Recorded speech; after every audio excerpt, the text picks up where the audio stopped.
Cette capsule vous est présentée par Evo Retro, marque cool d'accessoires de jeux vidéo et de protecteurs pour mettre en valeur vos collections de figurines Funko Pop ou cartes Pokémon, ainsi que par la boutique Maixu pour vos peluches et articles décoratifs geek. Ici Sarah de Ciné Techno et voici ma critique de Labyrinth of Galeria de Moon Society pour Nintendo Switch.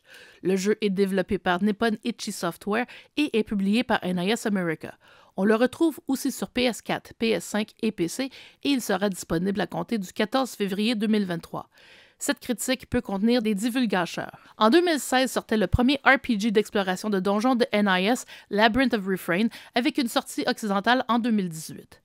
Nipponichi Software retourne à ce style de jeu avec Labyrinth of Galeria qui reprend les mêmes mécaniques sans être une suite proprement dit. Labyrinth of Galeria met en vedette Eureka, une jeune fille appelée à travailler comme assistante pour la vieille sorcière Martha au manoir de Galeria qui renferme des labyrinthes contenant des curiosités rarissimes que Eureka devra récupérer par l'entremise de la lanterne de fantasmagorie et d'une équipe de pantins créée pour explorer et combattre. Puisque les deux histoires ne sont pas reliées, il n'est pas nécessaire d'avoir joué au préalable à Labyrinth of Refrain.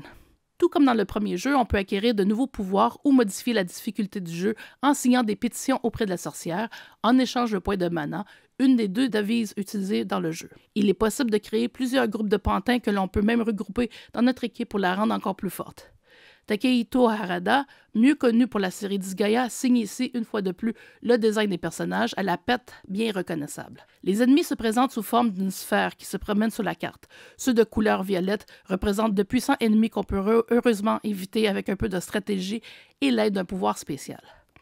Le niveau de difficulté est raisonnable en mode facile et mourir en plein donjon mène à un retour à la base, moyennant une pénalité au chapitre des points de mana, ce qui est nettement moins désagréable que de se retrouver avec un écran de Game Over, d'autant plus qu'on ne peut sauvegarder que lorsque l'on se retrouve à la base.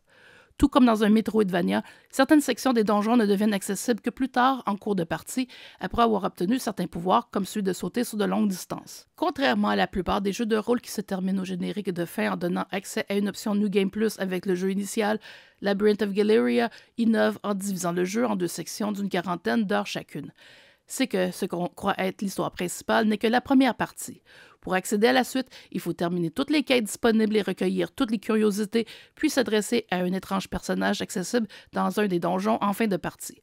Malheureusement, cette caractéristique du jeu n'est pas de toute évidence, et sans l'aide d'une soluce disponible pour la version japonaise du jeu, c'est un détail majeur qui pourrait facilement échapper aux joueurs. Dans la seconde partie, qui se déroule plus de 200 ans après la première, on explore des donjons qui se trouvent dans un immeuble appartement avec des niveaux créés aléatoirement, excepté pour certains étages fixes. Heureusement, des armoires de téléportation sont accessibles après un certain nombre d'étages, car sinon il faudrait à chaque fois recommencer à partir du rez-de-chaussée. Dans cette deuxième partie, on conserve les pouvoirs acquis auparavant, mais les items et les pantins disparaissent et il faut donc recommencer à neuf avec une nouvelle équipe correspondant à de nouvelles classes de personnages. Le jeu est en anglais seulement avec une option audio en anglais ou en japonais. De manière générale, la traduction semble bonne, mais il y a au moins une erreur de traduction puisque l'une des curiosités est traduite par le terme herbs en anglais alors que l'icône montre clairement une harpe. Labyrinth of Galeria est généralement très stable sur la Switch, même si on donne un plantage isolé au cours de la partie. Comme toujours, il est fortement recommandé de toujours sauvegarder lors des visites à la base. La musique du jeu est très agréable à écouter même si elle s'efface un peu comparativement à d'autres bandes sonores. Malgré le design mignon, on retrouve des éléments d'horreur dans certaines scènes du jeu, ce qui explique le classement M pour Mature du USRB. Des DLC payants sont déjà prévus, il s'agit de quêtes supplémentaires donnant droit à de l'équipement supplémentaire. Pour les néophytes des RPG d'exploration de donjons, Labyrinth of Galeria pourrait s'avérer un peu trop complexe, surtout en ce qui a trait à la gestion des pantins. Les items que l'on possède ne s'affichent pas dans un ordre logique. Par exemple, les antidotes contre le poison se retrouvent bien plus bas dans la liste après des items utilisables en combat seulement, au lieu de suivre directement les items permettant de récupérer des points de vie.